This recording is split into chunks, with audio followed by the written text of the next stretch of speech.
KPBS On Demand is supported by UC San Diego Art Power, presenting Campana sobre Campana, Christmas in Mexico, an evening of music and dance with Mariachi Garbalde de Jaime Cuellar and Ballet Folclórico del Rio Grande, December 13 at the Epstein Family Amphitheater. Details at artpower.ucsd.edu. It's time for KPBS Midday Edition. On today's show, the arts and culture shaping San Diego. I'm Jade Hindman with conversations that keep you informed, inspired, and make you think.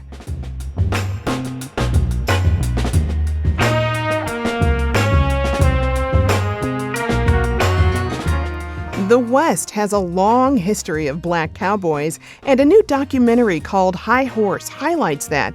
We'll break down the docuseries and talk with someone featured in the show who's been sharing the culture. Then we reflect on the 128-year history of Warwick's Bookstore, plus your weekend preview. That's ahead on Midday Edition.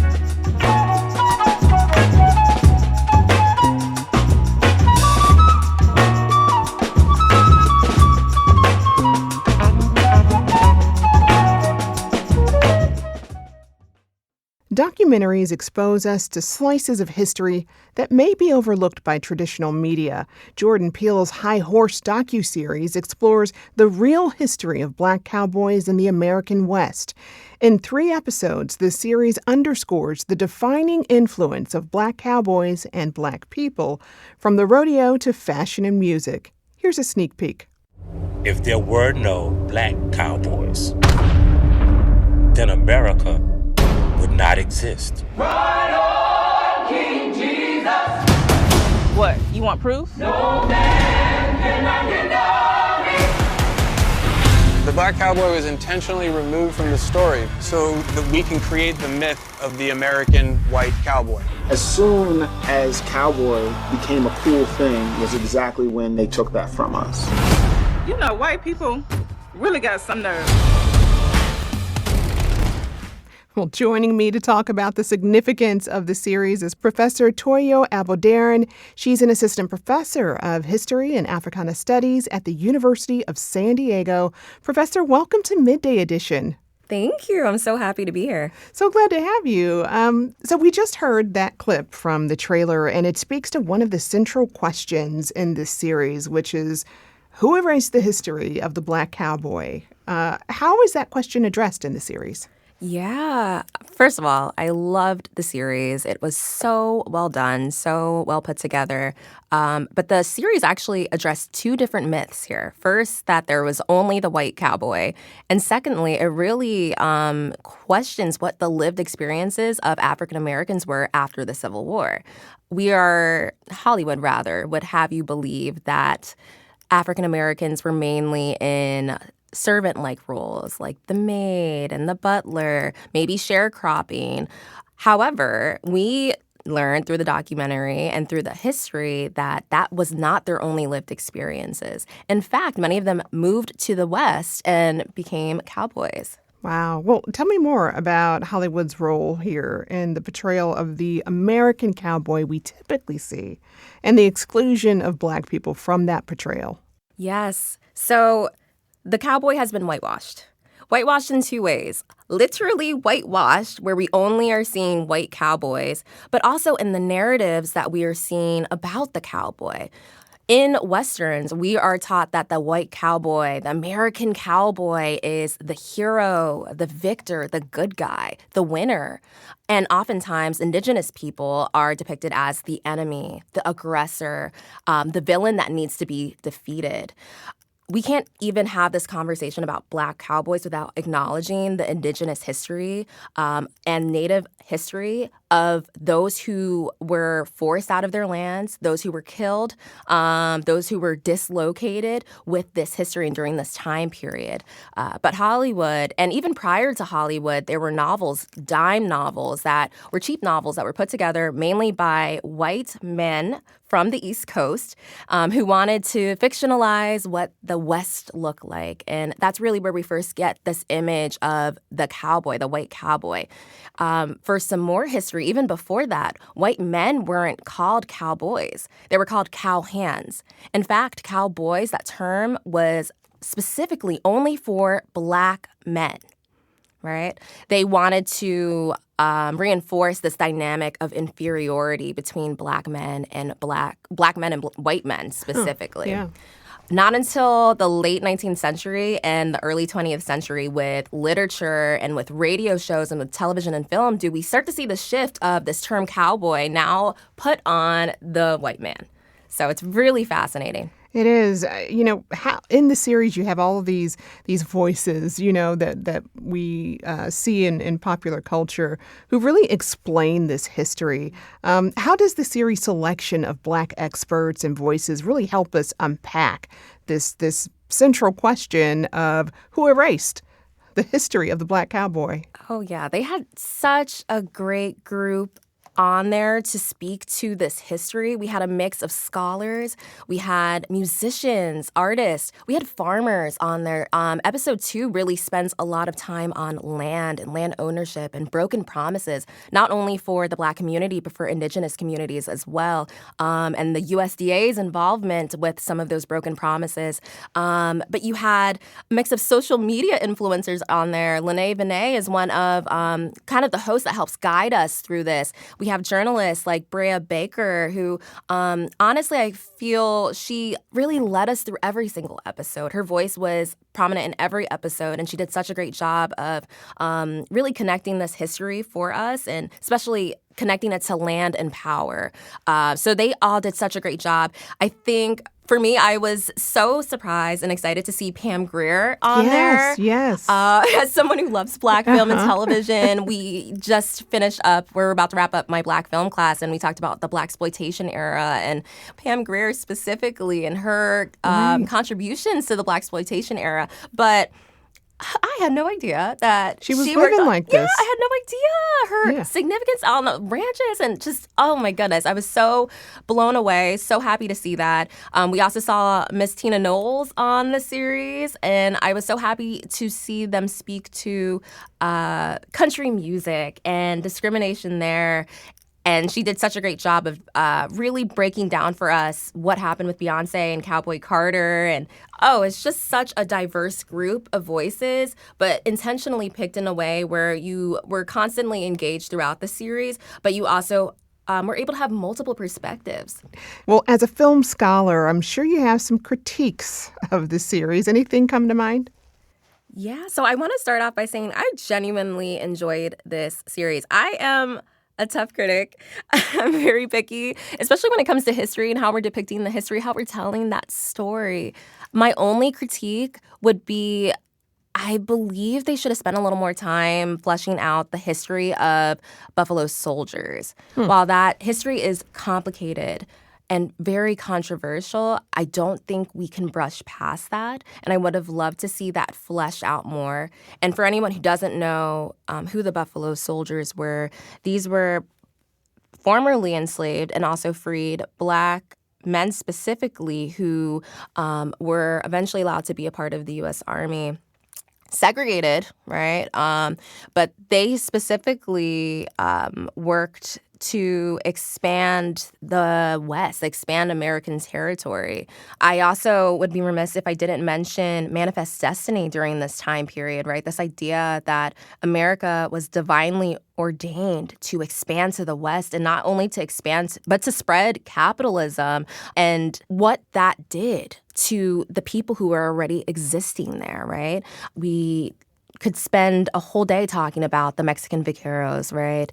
And the indigenous people who were displaced from this land with that expansion that we had no right to do. But I would have loved to see that fleshed out more in the docuseries. But maybe Jordan Peele's working on something else. Anything he touches is great, it seems. I agree. And you mentioned that very complicated history of the Buffalo Soldiers. And I know that there's an actual connection here in San Diego because Camp Lockett, located in Campo in southeastern San Diego County, was the last U.S. Army Horse Cavalry post and home to the Buffalo Soldiers of the 10th Cavalry. So that's a big part of San Diego history and the history of Black cowboys. I do want to move on and talk about episode 2, because in episode 2, they explore, stolen land and also generational wealth, particularly among Black farmers. Talk a bit about those themes. Yeah, I think the hardest part while watching this was just to see the testimonies of discrimination amongst Black farmers. Not only Black farmers, but those just living in the Midwest specifically. They had done a couple of interviews with families, and they spoke to owning land, owning homes, and cops still being called on them because people were wondering why they were there.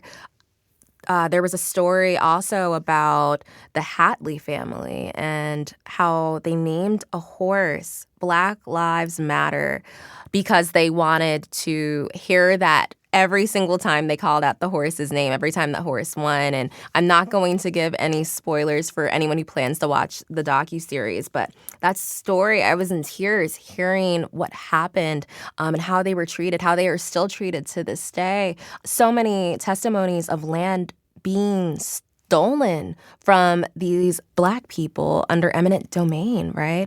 So many disruptions to generations and generations of lines of family and heritage there that was disrupted under America. So it was really difficult watching and hearing the testimonies of discrimination. But I think it's so important as we celebrate this history and reclaim this history that we don't wash away the difficult parts as well. Mm-hmm. Yeah, and I remember seeing in that docuseries that right after the Civil War you had the promise of 40 acres and a mule, and it was to be given out by the Freedmen's Bureau, which was quickly folded into the USDA, and that promise was broken. Absolutely. And so the land theft then started right there at that point, right? Absolutely. Yeah. I mean, actually, we can go back to Africa. Right? We can go back to the continent. We see this pattern of land being taken. I think the docuseries rather, did such a great job of explaining the relationship between land and power, land ownership and power, and how even when we do have that land, even when we do have that ownership, it's not a guarantee that we get to keep it. They highlighted Tulsa and the Tulsa Massacre in that docuseries as well. And what we see is a pattern not just for the Black community, too, unfortunately, for the indigenous and natives, right? So it's a very, very sad truth that we have to contend with. Yeah, it really talked about, I think it raises, who gets to be seen and perceived as American and who doesn't. The show also explores how Black culture influenced cowboy culture, the music, the fashion, all of that, and how a lot of Black creators are reclaiming that legacy after so many years of erasure. In what ways do you see that happening today? Yes, we are definitely witnessing a renaissance, if you will, for Black cowboy culture. Everything from the instruments that are used, specifically thinking of the banjo, which the docuseries did such a great job of tracing that history to Africa, an instrument that was literally brought over to America when enslaved people were brought here. We see dance highlighted as well. We see music. We see the cultural appropriation that often takes place as well. And what's so fascinating here is we also see the exclusion from these areas.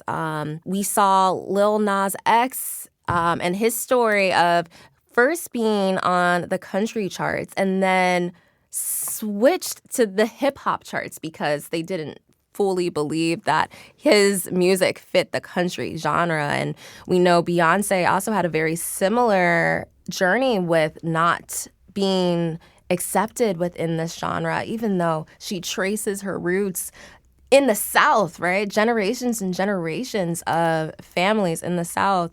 I listened to American Requiem before coming to this interview, and I think it's just a testament to what we saw in that docuseries, right?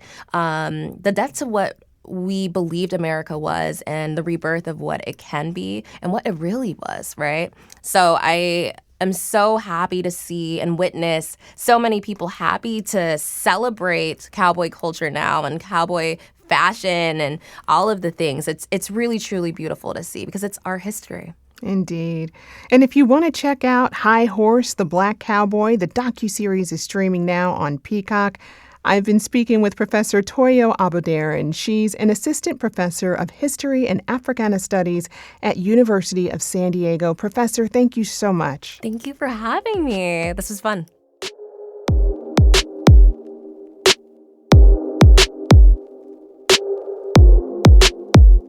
We talked about the vast influence of Black cowboys in the American West. Here in Southern California, a group of writers known as the Compton Cowboys are continuing to reclaim the culture and keep that legacy alive. In fact, they're featured in the High Horse docuseries, and I'm joined now by its founder and CEO, Randy Savvy. Randy, it's an honor and pleasure to have you on the show. Hey, Jay, good morning, and thank you for having me. Appreciate it. Honored to be here. Great to have you. So listen, take me back to the origins of Compton Cowboys. What made you say we need to build this? Well, the origin story starts with my aunt who grew up wanting to be a cowgirl all of her young life. She used to watch Westerns with my grandpa and became super obsessed with horses. And as she got older into her adult life, she found this little small farming town in Compton called Richland Farms and was a place where people had horses. And she felt like that was just like her divine calling of like, oh, this is my life. Here we go. Like, here's my dream. And so she moved here, got a place, which is Richland Farms happens to be the ground zero of Compton. People don't know that. So once my aunt got here in '88, it was still the same way. We have residential homes, but we have farm yards. And so when she got here, she thought that was like, going to be her dream. And she was going to be a cowgirl, and here we go. But she really quickly realized that, late '80s, early '90s Compton, like we were immediately subject to all of the social issues that surround the neighborhood, for everything from crime, violence, gang warfare, police brutality, corrupt local government. Like it was a perfect social issue storm, and that immediately started to impact our family. And so had to figure out what to do to make a difference or either leave, and quickly settled on the idea that these horses were such a magical force for herself and for her own kids who were my cousins. And so she figured, why don't we just like, extend these horses and the ranch and the backyard to local community, to my friends and family and our extended, networks. So this is 30 years plus, 35 years plus of that snowball effect of that mission, of that vision, right? And so when she was going to retire in 2018, I stepped into the fold and I said, well, if I'm going to run the family ranch, I happen to have a passion for entertainment, all things music, film, all the media. And so I figured, how do I blend the concept of the family ranch with my passions? And so I figured, hey, why don't we just brand the ranch, call it Compton Cowboys, and put that cool stamp on it, and then just put it all on social media to make it like be visually stunning, do some storytelling, and that way we could raise awareness and raise funding at a rapid, expansive level. And so that's where we are. And we've been working for 7+ years now as the Compton Cowboys, and it's been wonderful. We've been able to continue to drive our nonprofit kids organization, Compton Junior Equestrians. And the horses are still continuing to keep us out of trouble and keep us on the right track.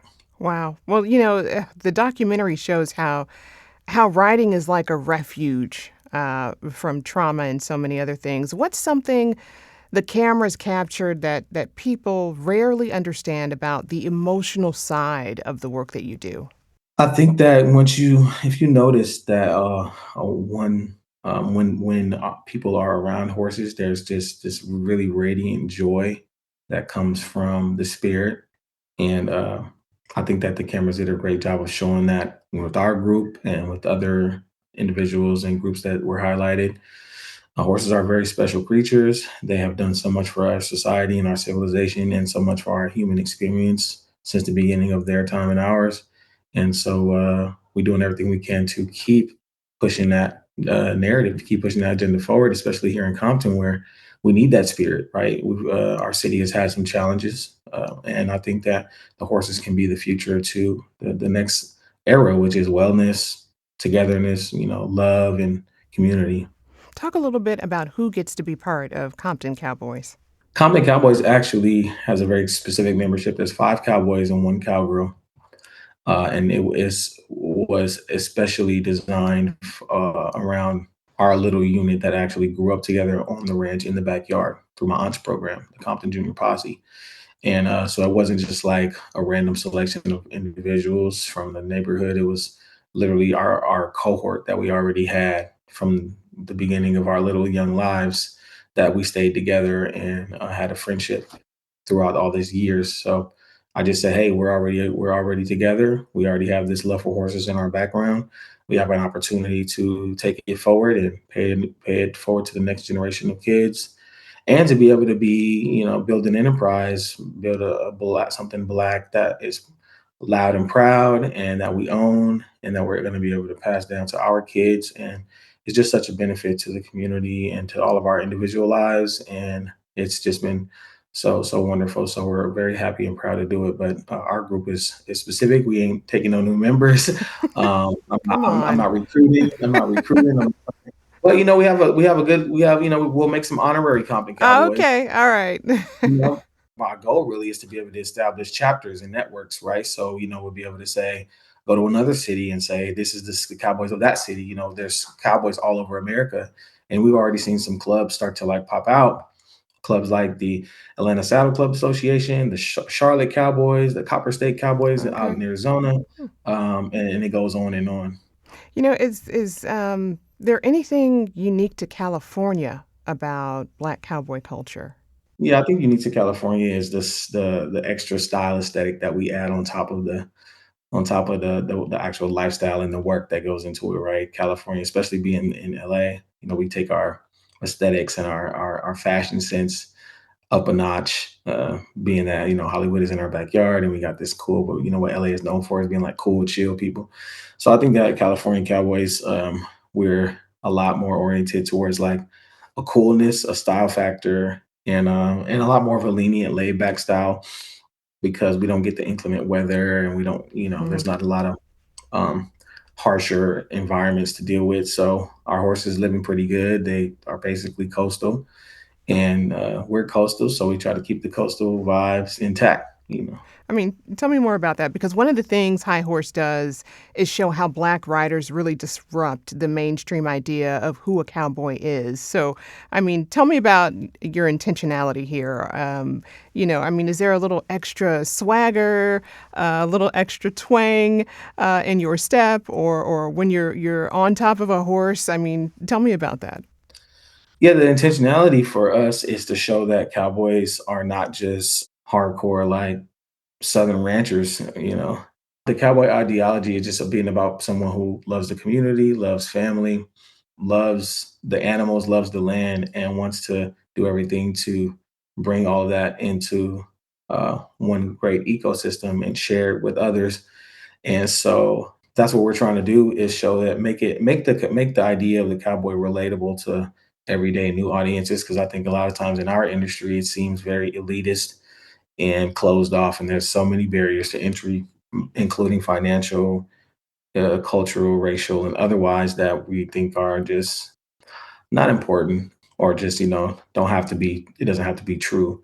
So we're trying to show that the horses are accessible. Horses are not just exclusive to one background, cultural heritage, or creed, or whatever. Like, they cross all those boundaries, and they're here for us. We just want to do everything we can to keep them uplifted, and show people that no matter where you can come from the hood, come from the projects, or you can come from the middle of the sticks, not the way in the backwoods. And but horses can make a difference in your life, and they're here for you, and we can be there here for them too. Hey, they're for everybody, and so is the culture, it seems. Hey, I've been speaking with Randy Savvy, founder and CEO of the Compton Cowboys. Randy, it was really an honor. Thank you so much, and thanks for the work that you do. Thank you so much. Appreciate you. Have a good day, and I'll see you soon.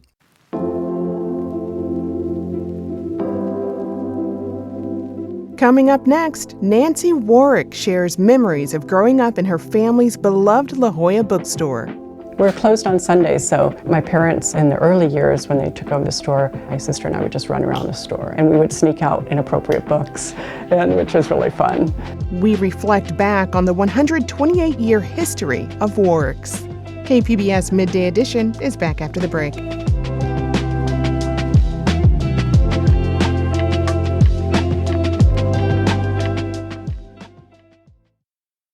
Welcome back to Midday Edition. I'm Jade Hindman. Did you know that San Diego is home to the oldest family-owned and operated bookstore in the country?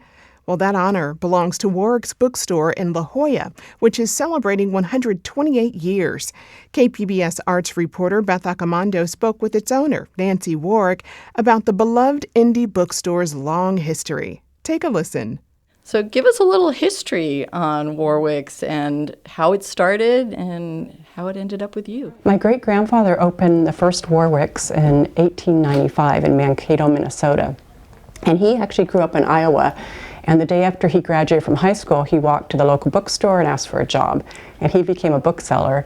We don't have much history on his decision-making, but we assume he moved to Mankato because a bookstore went on the market. And at that point, he had 2 young sons, and so he was there for 20 years and ran the store in Mankato. And then they decided to relocate back to Iowa, and then after 20 years, his wife passed, and this was W.T. Warwick. And at that point, he'd been a bookseller in the book business for 50 years.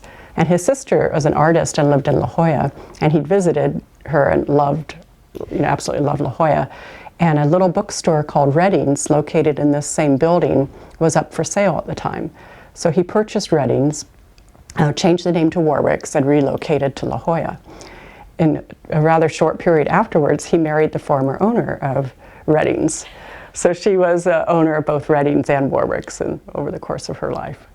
And how did you get into this business? Did you grow up in this bookstore? Yes. Do you have memories of being in the bookstore? My sister and I were the first generation to grow up with the family business. My grandfather was a traveling salesman for Rand McNally and raised my father in Berkeley. He took over the business, my father and mother, in 1964.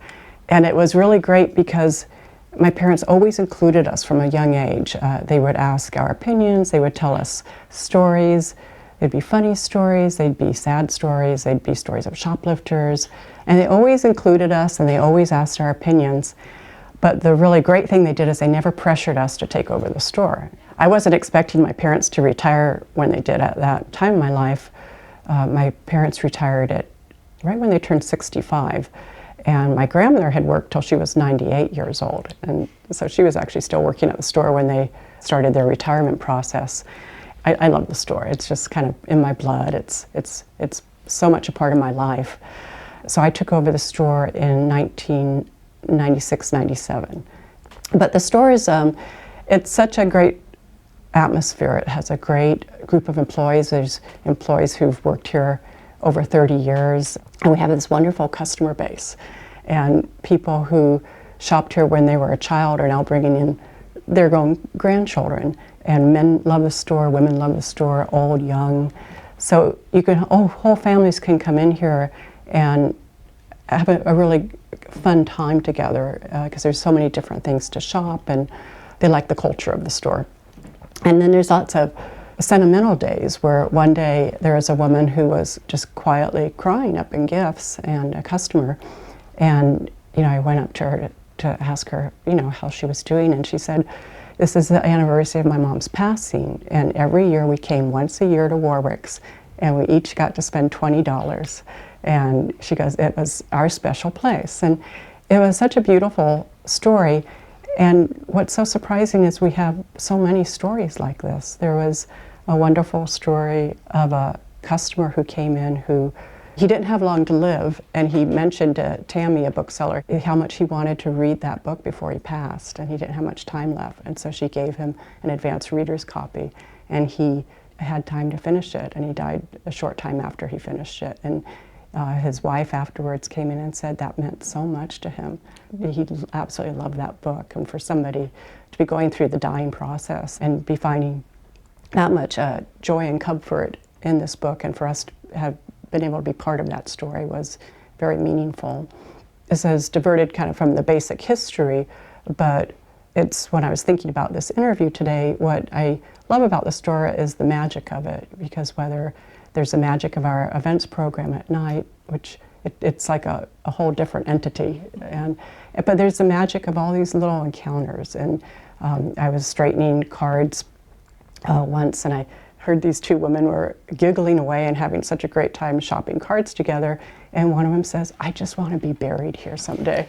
But that was really, a pretty fun thing to hear. And then just a couple days ago, I was up here and I heard a conversation with a customer, and she was telling one of my newer employees that she's been coming here for over 50 years and knew my grandmother. So I was kind of listening to them talk, and she said, I'm really hoping that someday my obituary will read, "She hoped there's a Warwick's in heaven." There's just all these great stories, and it makes my life so much more special and meaningful to be part of this Warwick's that it has a soul. Do you have any memories, as a kid? Did you hang out here after school? Oh, yeah. Did you, Yeah. So I sat in this office. We had an old-fashioned bow machine, and I would make bows, and I'd also fold boxes so they were ready for presents, and rode the dumbwaiter. I didn't do a lot when I was really little, because we're talking probably 6 years old at that point when I was making little bows and things.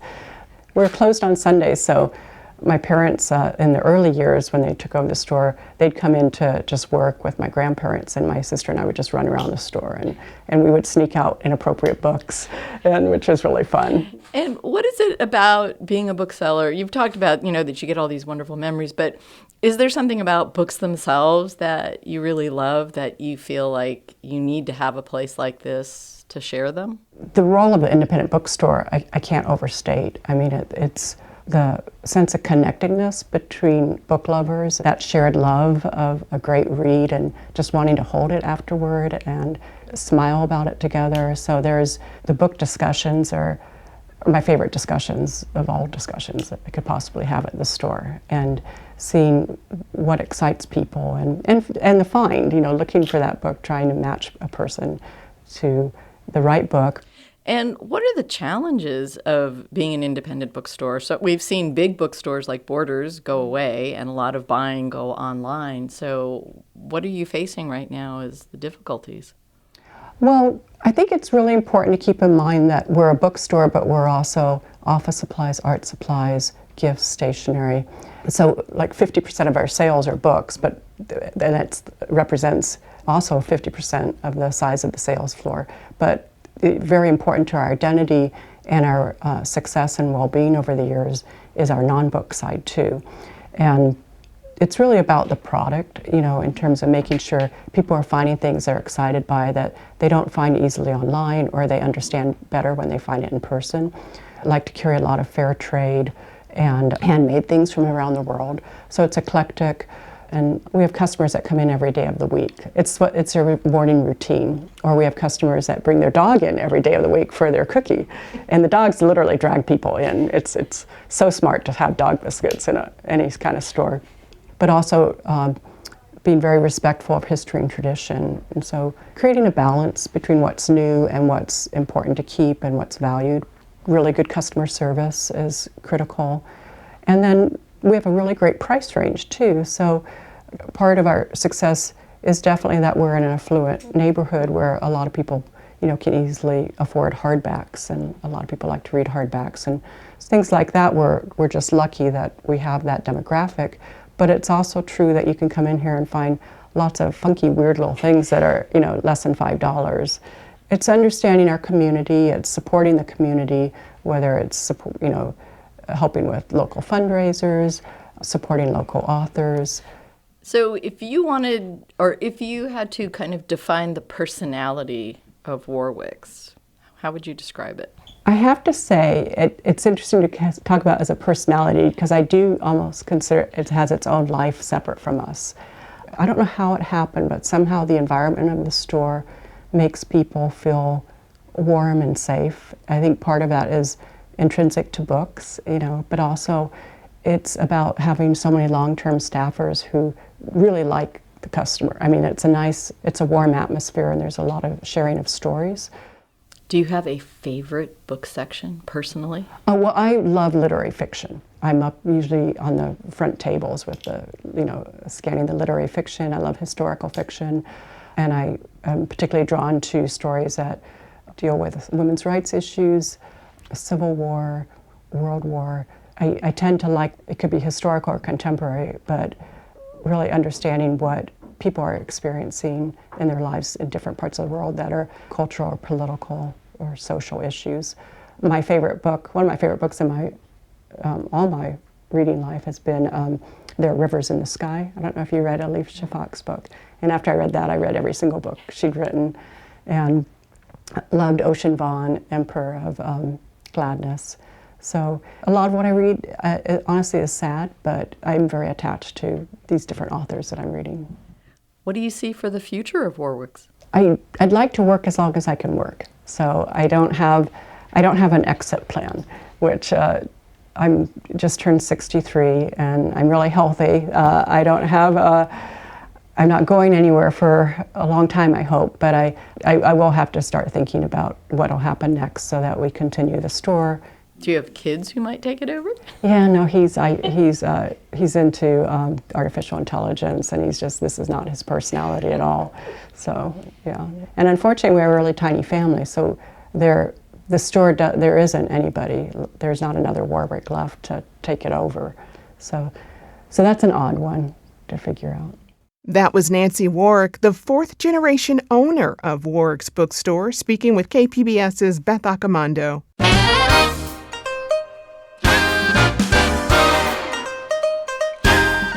Still to come, a look at your weekend preview. KPBS Midday Edition is back after the break.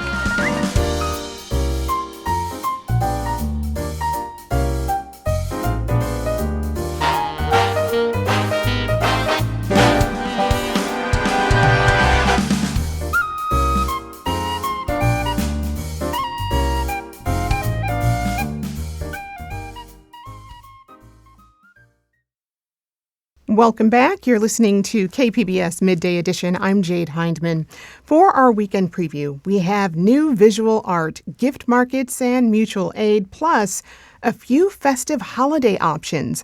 Joining me with all the details is KPBS arts reporter and host of the finest podcast, Julia Dixon Evans. Julia, welcome. Hey, Jade. Thanks for having me. Always great to have you in studio. So first, there is a unique dance performance to see, and you characterize the performance as an evening of movement and sound. Mm-hmm. So this is dancer and choreographer Giovanna Francisco, and she has put together this project called All the Big and Little Things. And it's a collaboration between movement artists and sound artists. So like dancers and musicians that are kind of pushing the boundaries of their genres.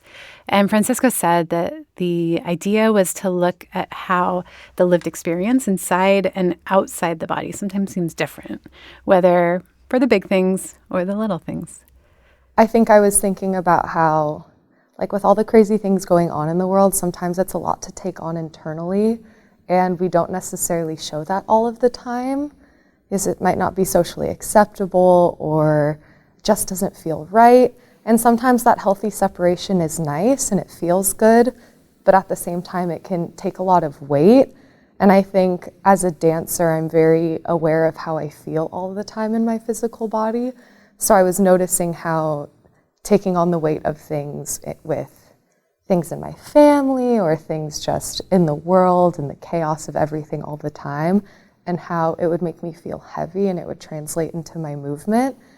And I started to think about how this is something that we all experience, whether we're aware of it or not, how what we feel deeply shows up in everything all the time, and we might not necessarily be aware of it, and that's okay too.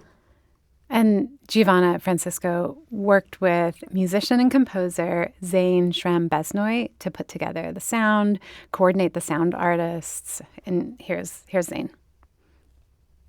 Giovanna came to me with this idea of like perception, right? Like the way we perceive our own emotional state and like our own bodies, and I guess for that, like how you perceive sound, right? Or like the sounds even within your own body versus how we like are perceived, right? And like the kind of the tension between those things. And that was like really exciting to me because I I think, right, art is so much about how we perceive things and how we use our attention creatively.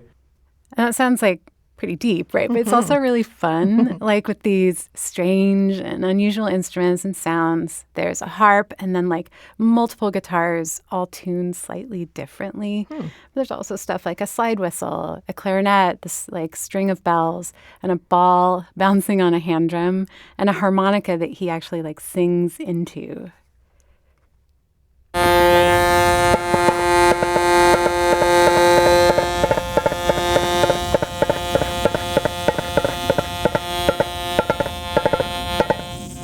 And I think that while this is like this really personal and intimate and unique show, it also shows off one of the things that I have been seeing as this total strength of San Diego's art scene, this like collaboration across different disciplines.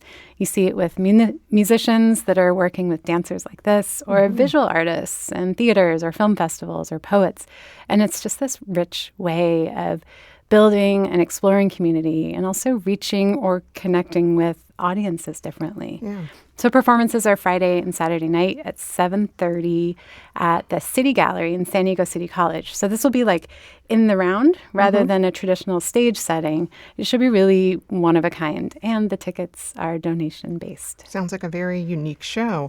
Okay, that sounds great. Let's take a quick look at what else is going on in San Diego this weekend. A couple of digital art exhibits just opened in Escondido. Tell me how culture really inspired these exhibits. So these are both at California Center for the Arts, Escondido, their museum.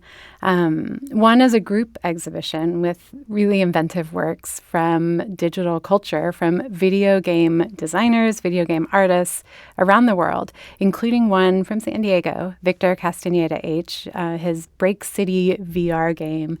The other is a textile artist who has a solo exhibit, the series of hand-woven textiles that play on internet culture, like memes or browser windows woven into tapestries. One is called Fun Fact, where she has woven digital text that reads, quote, "The internet was once a fun place for watching cat videos instead of monitoring the real-time collapse of late-stage capitalism." And there's this woven cat playing a piano. These exhibits opened last week, and they're both on view into the spring. And the museum's open to 11 to 5 Wednesday through Saturday and 1 to 5 Sundays. I think I want to see that. Are there any standout holiday markets this weekend? Yeah, a couple on my radar. First is the Winter Market. It's at Museum of Contemporary Art San Diego in La Jolla, and this has become an annual event. It brings together vinyl DJs and artists, a bunch of vendors, food and drink. So vendors include Folk Arts Rare Records, Society Brewing, Lang Books, Future is Color, artist Perry Vasquez, and tons more. And you can also check out the museum's gallery while you're there. All right. And a special market from the group Feeding Dago, huh? Yeah, this one's a little different. It's a mutual aid mall where, for free, families can go and pick up toys, groceries, hygiene items. The Grinch and Santa will be on hand to meet kids or take photos. This is Sunday morning at the Soap Factory in Logan Heights. Everything's free. And if you're interested in donating, there's still a couple of chances to drop off things like new unopened toys, hygiene products, or non-perishable groceries, gently used clothing and shoes. You can take all that stuff to either Sweetwater Springs Elementary between 10 and 1 on Saturday, or Vi Fitness downtown until 4 p.m. Saturday. All right. Well, before we go, what about something else free and festive in town this weekend? We're on a roll here. So Sunday is the first night of Hanukkah, and there's this Hanukkah festival at Liberty Station at the Promenade. There's music, donuts, ice skating. The ice skating part isn't free, but the rest is. And they also have family-friendly crafts. This is from 5 to 8 on Sunday. They'll do a lighting of the menorah, and it will stay up on view all through Hanukkah. And then also Sunday evening is the first weekend of the San Diego Bay Parade of Lights. So this is the boat parade, the light parade goes past downtown San Diego, kicks off at 5:30 p.m. at Shelter Island, and you can see the boats all along the Embarcadero. And if you can't make it this weekend, the parade repeats next Sunday, the 21st. All right. Well, you can find details on these and more arts events on our website, kpbs.org. I've been speaking with KPBS arts reporter and host of The Finest, Julia Dixon Evans. Julia, thank you so much. Thank you, Jade.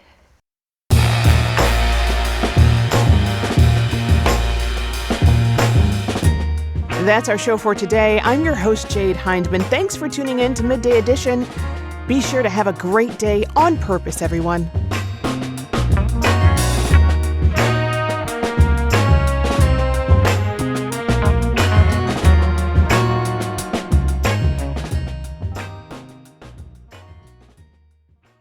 KPBS On Demand is supported by the San Diego County Toyota dealers, presenting a new 2025 Tundra designed to combine performance and comfort with up to 437 horsepower and 10-speed automatic transmission. See your Toyota dealer. The San Diego County Toyota dealers. We make it easy.